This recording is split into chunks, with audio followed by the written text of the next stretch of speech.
Hello friends, welcome to target and goal. Friends, इस series में हम लेखपाल के लिए स्पेशली जो राजस्व विविध का एक टॉपिक रहता है या एक चैप्टर रहता है उसको हम यहाँ पे पढ़ रहे हैं। तो ये इसका दूसरा चैप्टर है, दूसरा वीडियो है फ्रेंड्स, जिसमें हम गुप्त और गुप्तोत्तर काल के बाद की जो राजस्व प्रणाली थी उसको हम पढ़ेंगे। इसके पहले वाले वीडियो में हमने प्राचीन काल से देखा था कि किस तरह से राजस्व की जो प्रणाली थी वो थी, जिसमें से हमने हड़प्पा सभ्यता का देखा था, मौर्य काल का देखा था। तो यदि वो चीज़ें नहीं देखी हैं आपने तो वो भी आप देख लें। ये क्रम से वीडियो आपको एक एक मिलते रहेंगे और आप विश्वास मानिए कि यदि आपने ये थ्योरी वाले सारे वीडियो कंप्लीट कर लिए तो हम हालांकि इसमें टेस्ट सीरीज भी चलाएंगे लेखपाल के स्पेशल के लिए। तो आपने अगर टेस्ट सीरीज और ये कर लिए तो फ्रेंड्स मेरा विश्वास है कि जीएस वाले पोर्शन में आप बहुत ही अच्छा परफॉर्म करेंगे और इससे इतर जाने की ज़्यादा आपको आवश्यकता नहीं होगी। तो देखते हैं कि ये जो गुप्त काल है, गुप्त काल में जो अर्थव्यवस्था थी या फिर जो राजस्व का कलेक्शन था वो किस तरह से होता था और उस समय जो राजस्व की पूरी प्रणाली थी वो कैसे काम कर रही थी। तो देखिए, जो गुप्त काल है तो गुप्त काल में चंद्रगुप्त द्वितीय जो राजा हुआ है वो काफ़ी महान राजा हुआ है और इसके समय ही एक चीनी यात्री था फाहियान। फाहियान आया था भारत में। वो किस समय आया था? चंद्रगुप्त द्वितीय के समय। चंद्रगुप्त द्वितीय जब राजा था तो उस समय भारत की काफ़ी सशक्त स्थिति थी और ये जो फाहियान था वो यहाँ पर आया था, यहाँ के से बौद्ध धर्मों के जो ग्रंथ थे उनको इकट्ठा करने के लिए, उनको जानने के लिए, और उसने नालंदा विश्वविद्यालय में बहुत अध्ययन भी किया था फाहियान ने। तो फाहियान ने कुछ लेख लिखे थे। तो जो लेख उन्होंने लिखे थे उन्हीं लेखों के हिसाब से हम अपने उस समय की स्थिति को वहाँ या अर्थव्यवस्था को हो या फिर यहाँ की राजनीतिक व्यवस्था को हो उसको हम जानते हैं। तो उस समय इसने फाहियान ने बताया था कि भारत में जो क्रय विक्रय होता था वो कौड़ियों पे होता था। हमने पिछले वाले वीडियो में फ्रेंड्स बताया था आपको कि किस तरह से क्रय विक्रय की क्रम चला था, है ना। आदमी क्रम विनिमय प्रणाली का वो जो वस्तु विनिमय प्रणाली थी, है ना, तो वस्तु विनिमय प्रणाली से मतलब बार्टर सिस्टम का प्रयोग कर रहा था। फिर इसके बाद कौड़ियों से, है ना, या फिर अन्य तरह तरह की चीज़ों से उसने क्या किया था, ट्रेडिंग का जो काम था वो किया था। और गुप्त काल में जो गुप्त शासक थे इन्होंने फ्रेंड्स स्वर्ण सिक्के जारी किए थे और सबसे ज़्यादा स्वर्ण सिक्के इसी काल में जारी किए गए थे। स्वर्ण सिक्कों को जो इनके अभिलेख मिले हैं उन अभिलेखों में उनको दीनार कहा जाता था फ्रेंड्स, लेकिन इनकी जो गुणवत्ता थी स्वर्ण की वो उतनी अच्छी नहीं थी जितनी कि कुषाण काल के लोगों की थी। मतलब जो कुषाण शासक थे, पिछले वाले वीडियो में हमने बात की थी कि कुषाणों ने किस तरह से कुजुल कट फेसेस था, है ना, बिम कट फेसेस था। तो इस तरह से उन्होंने किस तरह से तांबे के सिक्के और चांदी के सिक्के, सोने के सिक्के जारी किए थे। तो उस समय जो उन्होंने स्वर्ण सिक्के जारी किए थे कुषाण काल के शासकों ने, तो वो बहुत ही खरा सोना था। लेकिन गुप्त काल के जो शासक थे इन्होंने जो स्वर्ण सिक्के जारी किए थे, सोना इनका कम खरा था लेकिन संख्या में सिक्के सबसे ज़्यादा थे। गुप्त काल के जो देखिए सिक्के थे तो उन सिक्कों में ये अपना राजकीय चिन्ह अंकित किया करते थे। तो क्या करते थे ये कि एक तरफ मयूर अंकित जैसे मतलब कर दिया और दूसरी तरफ मान लीजिए कुछ और है तो गरुड़ अंकित कर दिया। तो इस प्रकार से गरुड़ मयूर के अंकन ये लोग अपने सिक्कों में किया करते थे। उस समय जो राजस्व का कलेक्शन था तो वो उपज का 1/4 से 1/6% राजा के राजकोष में जाता था। मतलब इतना उपज का वो किसानों से क्या करते थे, कलेक्ट करते थे। तो कर का व्यवस्था क्या थी, है ना, कर जो थे उनके क्या क्या स्रोत थे और किस किस तरह से राजा कर कलेक्ट करता था। तो इसमें से पहला इसका पोर्शन था भाग। भाग क्या था?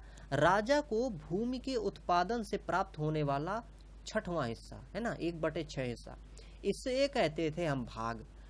भोग, भोग क्या था? देखिए कि राजा को प्रतिदिन फल फूल सब्जी के रूप में जो दिए जाने वाला कर था वो कहलाता था भोग। अब कैसे? जैसे मान लीजिए कि कोई बाग लगाए है तो मतलब इसके जो मंत्री होते थे वो ये निर्धारित कर देते थे कि भाई आप बाग लगाए हैं तो आप उस तरह का कर न दे के आप क्या करेंगे कि राज परिवारों के लिए आप प्रतिदिन इतने फल लाएंगे, इतने फूल लाएंगे, है ना। इसी प्रकार से जो अन्य इस तरह की सामग्रियां थी वो प्रदान करने के लिए इन्होंने ऐसी व्यवस्था कर रखी थी। एक इसमें से कर था प्रणय कर। तो प्रणय कर था क्या था कि ग्रामवासियों पर लगाया गया सोचा या अनिवार्य चंदा के रूप में इकट्ठा किया जाता था। तो ये कहलाता था फ्रेंड्स क्या, प्रणय कर। और गुप्त काल में जो गुप्त अभिलेख हैं, तो गुप्त अभिलेखों में भूमि कर को फ्रेंड्स उद्रंग तथा भाग कर कहा गया है। भाग यहाँ आप देख ही रहे हैं कि भाग जो है वो क्या था, भूमि से जो प्राप्त होता था, भूमि में जो उत्पादन होता था उसका 6वां भाग राजा ले लेता था, तो वो था भाग। तो भाग या फिर उद्रंग भी इनके जो अभिलेख हैं उनमें उद्रंग भी इनको मतलब इस कलेक्शन को, इस कर को कहा गया है। गुप्त काल में जो देखिए भूमि थी, तो भूमि को अलग अलग कैटेगरी में इन्होंने बांट रखा था। जिस प्रकार से जैसे अभी देखिए जो लेखपाल हैं वो भूमि का आकलन करते हैं, है ना, भूमि का मापन करते हैं। और भूमि अगर मान लीजिए कि जैसे गवर्नमेंट जब किसी को इंसेंटिव देती है या फिर हम ये कहें कि अगर उसमें कोई आपदा आ जाती है तो भूमि में उपज का जो आकलन है वो कौन करता है, वो लेखपाल करता है। तो इसी प्रकार से उस समय जो भूमि की देख रेख करते थे, जो अधिकारी थे उस समय, वो भूमि को 5 भागों में या 5 प्रकार से उन्होंने बांट रखा था। कैसे बांट रखा था? पहला था फ्रेंड्स क्या, क्षेत्र भूमि। क्षेत्र भूमि वो भूमि थी जिसकी जुताई हो सकती थी, बुआई हो सकती थी, मतलब उसमें खेती अच्छी होती थी फ्रेंड्स, जो खेती के योग्य थी उसे कहते थे क्षेत्र भूमि। एक थी वास्तु। वास्तु मतलब है ना वास्तुकार या उस तरह, तो किसका मतलब समझ में आता है कि रहने की भूमि, निवास की भूमि। तो ऐसी भूमि जिसमें निवास किया जाता था, घर बनाए जाते थे, उसे कहते थे वास्तु भूमि। एक भूमि थी खिल। खिल का मतलब है जो भूमि जोतने योग्य न थी, है ना, न थी, उसे कहते थे हम खिल। और इसी प्रकार से ये अग्रहत भूमि थी, जो जंगली भूमि थी, अग्रहत भूमि कहलाती थी। तो इस प्रकार से इन्होंने खेती को बांट रखा था। अब देखिए स्कंदगुप्त, इसी में एक राजा हुआ है स्कंदगुप्त। तो स्कंदगुप्त जो था उसने जूनागढ़ अभिलेख लिखाया था। तो जूनागढ़ अभिलेख में इसने ये अंकित कराया था कि सुदर्शन नाम की एक झील थी जो सिंचाई के लिए प्रयोग में आती थी, इसका उसने क्या कराया था कि मरम्मत कराई थी। और ये जो सुदर्शन झील है ये कब की झील थी? ये थी फ्रेंड्स मौर्य काल की झील। तो मौर्य काल में जो झील बनाई गई थी सुदर्शन नाम की झील, उस झील की मरम्मत स्कंदगुप्त ने करवाई थी और स्कंदगुप्त ने जूनागढ़ नामक अभिलेख में इस चीज को अंकित कराया है। ये फ्रेंड्स बहुत ही, जूनागढ़ जो अभिलेख है एग्जाम में कई बार पूछा जाता है, सुदर्शन झील के बारे में पूछा जाता है। और एक बात ये भी है कि स्कंदगुप्त के इस अभिलेख में मौर्यों की जानकारी मिलती है। मौर्यों में जो चंद्रगुप्त मौर्य था, चाणक्य था, उसका भी जो उल्लेख है इस अभिलेख में किया गया है। सिंचाई के लिए देखिए गुप्त काल में क्या व्यवस्था थी? तो सिंचाई के लिए फ्रेंड्स रहट या घंटी यंत्र, है ना।